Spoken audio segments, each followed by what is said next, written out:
The Thing at Thorn Lake. They say when you start looking into monsters, monsters start looking back.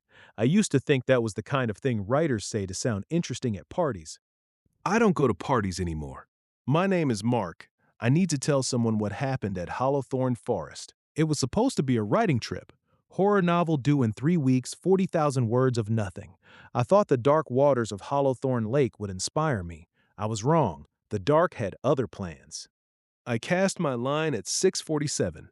By 6:49, I knew something wasn't right. The lure hit the water and the lake didn't ripple. It just swallowed it. I watched the line go slack and told myself it was nothing. I'd driven 4 hours. I wasn't leaving. Eventually, a tug. I reeled it in, heavy, slow, catching every few turns. The lure rose without a splash, dripping black. Something was on it. A shoe. A kid's trainer, pink under the mud, little silver star near the heel, laces still tied in a bow. That bow is what got me. Someone had tied that shoe before it went in. I reached for it and stopped. Something was inside. My brain said foot before my eyes caught up, but it was just a root, pale and swollen, with 5 little nubs where toes would have been. Then it twitched. I went over backwards and nearly fell in. The shoe swung off the hook and landed in the mud in front of me. I stood there holding my expensive fishing rod and my pride, calling myself an idiot for being afraid of a muddy trainer. So I kicked it back toward the water. The lake took it back. No current, no waves. The shoe simply slid across the mud and sank, straight down, like something underneath had opened its hand. I set up camp in the dark. There was a sign at the trail entrance warning campers to light a fire before nightfall. I ignored it. The wood was damp, and I don't like being told what to do. When I went to the trees for a pee, the forest watched me from every angle. Then a branch snapped. Not a twig. Wait. I spun my headlamp through the trees. Nothing. Then rustling, left, then right, then behind me, everywhere except where I was looking. I hurried back to the tent and told myself it was foxes. Inside, I opened my laptop and almost convinced myself I was fine. Then I made the mistake of focusing on my own reflection in the black border of the screen. My face, the canvas behind me, the sleeping bag to my left, the shape to my right.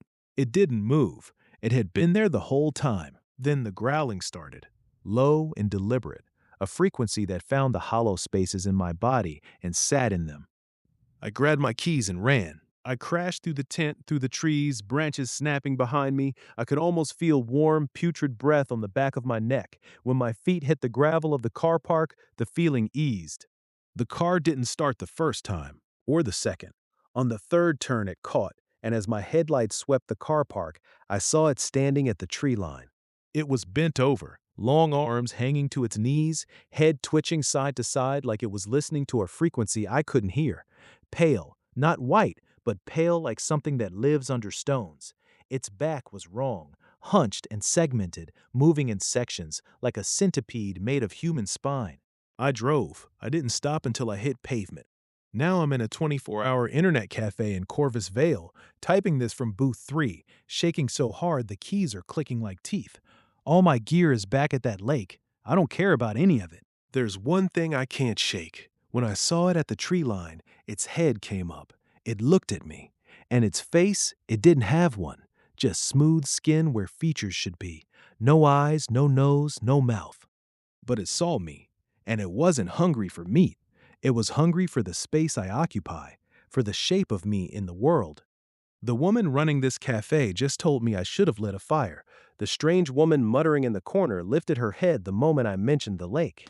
"Don't ask strangers," she said.